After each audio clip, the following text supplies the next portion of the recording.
नमस्कार दोस्तों, all TET तैयारी चैनल में आप सभी साथियों का फिर से एक बार स्वागत है। साथियों, आपके द्वारा लगातार पूछा जा रहा था कि फ़ोटो कब तक खिंचवाना होगा या प्रधानाध्यापक कब तक फ़ोटो खींच के भेजेंगे बीआरसी ग्रुप में या डीओ साहब को।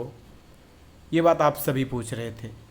तो आप देख रहे होंगे स्क्रीन पर, ये मुजफ्फरपुर से न्यूज़ आ रही है कि 6 से 6:10 के बीच शिक्षकों की खींची जाएगी तस्वीर। 6 से 6:10 के बीच में आप विद्यालय में उपस्थित होंगे तो स्वाभाविक है आपका तस्वीर जो है वो लिया जाएगा, आप फ़ोटो लिया जाएगा। उसके बाद आपका फ़ोटो नहीं लिया जाएगा। आगे आपके ऊपर में क्या कार्रवाई होगी, डीओ साहब ने यहाँ पर स्पष्ट रूप से कह दिया है। 6 बजे से 6:10 के बीच शिक्षकों की उपस्थिति फ़ोटो खींची जाएगी। जिन स्कूल की फ़ोटो नहीं आएगी वहाँ के सभी शिक्षकों को अनुपस्थित मानते हुए वेतन कटौती की जाएगी। यह आदेश मंगलवार को डीओ ने सभी बीओ एवं एचएम को जारी किया है। और डीओ ने कहा है कि 16 मई से सुबह में विद्यालय संचालन का निर्देश दिया गया है। सभी प्राथमिक, मध्य और माध्यमिक, ये बात तो आप सभी को पता ही है, 6 से 12 तक बच्चों को रोकना है। उसी बीच में 10:30 बजे तक मध्याह्न भोजन खिला देना है और 12 बजे के बाद 1:30 बजे तक जो है आप अलग से मिशन दक्ष के तर्ज पर बच्चों को गुणवत्तापूर्ण शिक्षा देंगे और विद्यालय में बने रहेंगे। 1:30 बजे शिक्षकेतर कर्मी जो है अपने घर के लिए प्रस्थान करेंगे। के पाठक जी का आदेश एक तरह से देखा जाए तो बच्चों को गुणवत्तापूर्ण शिक्षा देने में बाधा उत्पन्न कर रही है। आप बोलेंगे कैसे, तो मैं आपको बता देना चाहता हूं कि 6 बजे सुबह विद्यालय में यदि उपस्थित होना होगा तो उसके लिए आपको 4 बजे उठना होगा। 4 बजे आप उठेंगे, उसके बाद अपने दिनचर्या के बाद नाश्ता पानी लेकर के ही आपको स्कूल जाना होगा। मैं तो ये कहता हूँ कि भोजन लेकर ही स्कूल जाना होगा, क्योंकि 1:30 बजे छुट्टी होगी और कितने भी पास में आपका विद्यालय होगा तो घर आते आते 2 बजना ही है। और जिनका 15 किलो, 20 किलो, 25 किलो, 40 किलोमीटर पर स्कूल है उनको घर आते आते 3 तो बज जाएगा ही। आप यदि खाना नहीं ले जाएंगे तो आपकी तबीयत खराब होगी और बच्चों को गुणवत्तापूर्ण शिक्षा देने में आप सक्षम नहीं रहेंगे। ये बात रही शिक्षकों की। यदि मैं विद्यार्थी की बात करूं, बच्चों की बात करूं, तो आप सभी जानते हैं कि 6 बजे तक तो ग्रामीण क्षेत्र में बच्चे उठते भी नहीं हैं। यदि उठ भी जाते हैं तो इधर उधर घूमते रहते हैं। और ग्रामीण क्षेत्र में ज़्यादातर बच्चे जो है अपनी गरीबी के चलते या जैसे भी समझिए अपनी परिवेश में जैसे भी रहते हैं, कोई बकरी पालन करता है तो कोई गाय, कोई भैंस, और उनके घर के लोग जो हैं, उनके मम्मी पापा, भाई बहन जो भी हैं, उनके सहयोगी सभी कृषि कार्य में जो है वो मजदूरी में लगे होते हैं। तो 6 बजे उनको कौन तैयार करके बच्चों को स्कूल भेज देगा? और स्कूल भेजेगा भी तो भूखे पेट भेजेगा।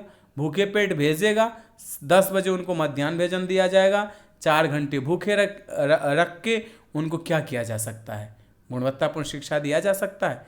बिना कुछ खाए, पेट खाली है, क्या उनको पढ़ने में मन लगेगा? कहीं से भी मन नहीं लगेगा।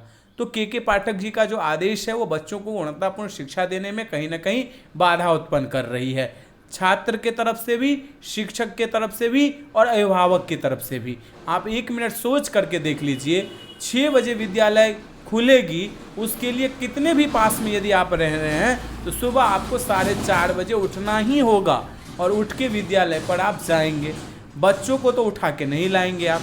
बच्चों को आते आते 7 भी बज सकता है, 7:30 भी बज सकता है, 8 भी बज सकता है। अब हो सकता है कि बच्चे आए ही नहीं, क्योंकि गर्मी इतनी ज़्यादा पड़ रही है। क्योंकि सरकार की तरफ से कहा गया है कि 12 बजे छुट्टी देना है, और 12 बजे में आप समझ सकते हैं कि बीच दिन का समय है, दोपहर का समय है, लू लगने की पूरी संभावना है, बच्चों का तबीयत खराब होना तय है, चाहे वो कुछ भी कर लें पाठक जी।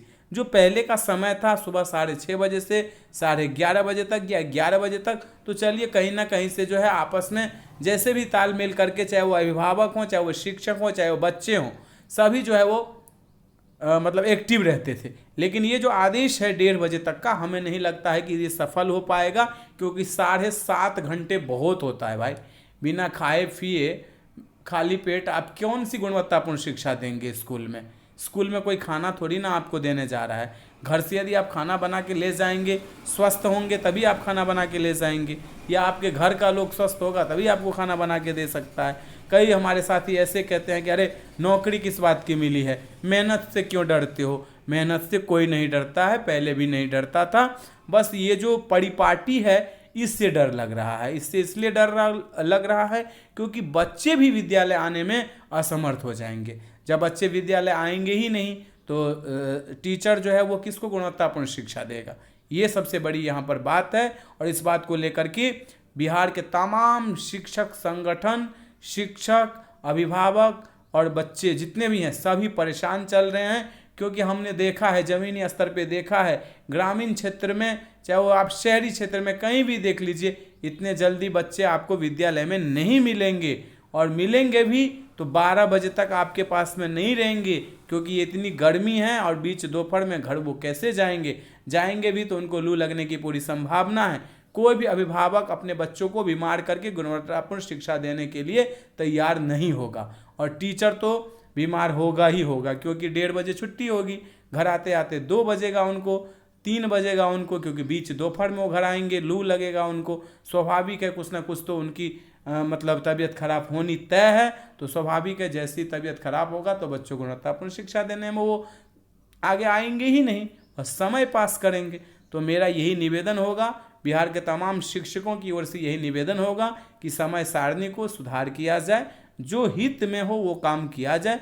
शिक्षक कहीं से भी नहीं चाहता है कि बच्चों को गुणवत्तापूर्ण शिक्षा नहीं दिया जाए। शिक्षक हर समय प्रयासरत है, प्रयासरत रहेगा, चाहे वो के पाठक जी का आदेश हो, चाहे के पाठक जी के आदेश से पहले भी तो बच्चे पढ़े हैं, उनको भी तो शिक्षक नहीं पढ़ाया है। तो शिक्षक हर समय प्रयासरत है, प्रयासरत रहेगा, ये हमें विश्वास है। आप सभी से यही निवेदन है कि भाई ससमय पहुंचने के लिए आप घर से आधा घंटा पहले ही निकल जाइएगा, जल्दीबाजी में कहीं आप इधर उधर ना हो जाएं। इसलिए अपना जो है रूटीन तैयार कीजिए, क्योंकि जून पूरी 30 जून तक तो आपको विद्यालय करना ही होगा, और यही 6 बजे से 1:30 बजे तक। तो वीडियो को ज़्यादा से ज़्यादा शेयर कीजिएगा। अभी तक यदि आपने चैनल को सब्सक्राइब नहीं किया है तो सब्सक्राइब करके बेल आइकन की बटन जरूर दबाइएगा, ताकि हमारी एकजुटता दिखे। एकजुटता में ही बल है। तो अभी के लिए इतना ही, फिर मिलते अगले वीडियो में। धन्यवाद साथियों।